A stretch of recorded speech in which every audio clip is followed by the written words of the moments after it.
Au-delà du caractère solennel, je suis vraiment touché et honoré par cette désignation en tant que parrain de cette institution qui va en droite ligne en réalité avec ce que j'ai fait. Moi aussi, je suis enseignant.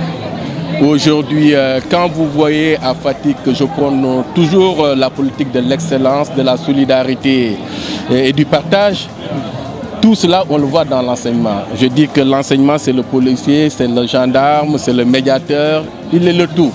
J'ai dit que c'est un caméléon professionnel, d'autant plus que dans l'enseignant, on peut tout trouver. Monsieur le gouverneur l'a si bien rappelé, il a donné un exemple sur lui-même. En étant enseignant, il est allé jusqu'au plus haut de la représentation des institutions de notre République.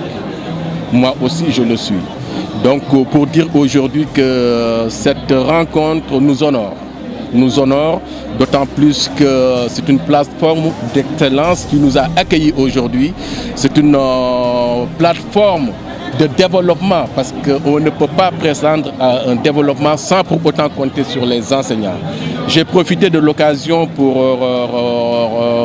donner un certain nombre de messages aux enseignants, notamment sur la qualité de l'enseignement. On en a besoin et sur la continuité de la recherche. D'autant plus que l'enseignant, c'est un élève éternel. Et à chaque fois que le développement technologique, on voit le développement technologique, on se rend compte qu'il y a des mutations énormes au niveau de l'enseignement. D'où la nécessité de se conformer vraiment à cette évolution. Et tout cela pour dire, aujourd'hui, nous avons été vraiment très heureux vraiment de nous retrouver parmi les siens. Parce que Fatick, c'est notre patrie. Aujourd'hui, si on est honoré devant les Fatickois, je pense qu'on ne peut pas trouver meilleure consécration que celle-ci. Comment le spécialiste de la sécurité que vous êtes apprécie-t-il l'insécurité ambiante qu'on a vécue aujourd'hui ces temps derniers, surtout dans la région de Dakar, particulièrement ce qui s'est passé à Keur Massar? Oui, on a beaucoup parlé de l'insécurité au niveau du Sénégal, mais il faut savoir distinguer. En tant que spécialiste, ce qu'on a vécu au Sénégal, ce n'est pas une question d'insécurité. C'est des comportements isolés qu'on doit analyser du point de vue criminologique. Donc je pense qu'il faut aller dans le sens de la recherche de solutions par rapport aux personnes. Essayer d'anticiper ce qu'on a appelé la prévention primaire. Voir ceux qui sont vraiment appelés à passer à l'acte, de travailler sur ces personnes, notamment sur la drogue, notamment sur les armements, notamment sur le caractère, le côté psychologique des gens. Ça, c'est des personnes qui se comportent individuellement, qui rentrent dans les maisons, qui tuent. Et malheureusement, les gens l'analysent en termes de sécurité. La sécurité, c'est autre chose. La sécurité, on ne peut pas vraiment l'évaluer sans pour autant passer par une quantification. Ce que nous sommes en train de vivre, c'est le sentiment d'insécurité qui est subjectif, qui peut être analysé de manière disparate.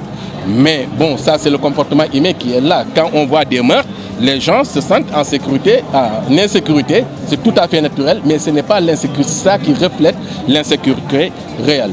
Maintenant, il faut aller vers la prévention situationnelle, c'est-à-dire mettre en place des dispositions qui nous permettent de diminuer le risque d'insécurité.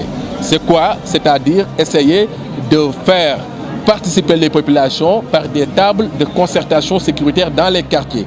Faites en sorte que dans chaque trimestre, les gens se retrouvent autour du délégué de quartier avec les acteurs régaliens pour discuter des questions de sécurité. C'est ce que j'appelle la table de concertation dans mes recherches. Ça, c'est nécessaire parce que la sécurité, avant d'être combattue, elle doit être observée et discutée. Et je pense que si nous le faisons, nous pouvons aller dans le sens vraiment de compréhension de ces phénomènes-là. Actualité sur Sen TV Sénégal. Politique, people, éducation, sport, culture, art. Pour plus de merveilles, abonnez-vous sur Sen TV Sénégal. Regardez Sen TV au Sénégal, les frères. Sen TV Sénégal. Sen TV Sénégal. Sen TV Sénégal, meilleure télé. C'est la France qui vous le dit. Assalamualaikum mbokk Sénégal wóoratul bañ a seetaan Sen TV man la Michel Berlo from Moscou mooy Passe My Dream Sen TV ñoo ngi seetaan Sen TV. Bonjour, je suis Zidane.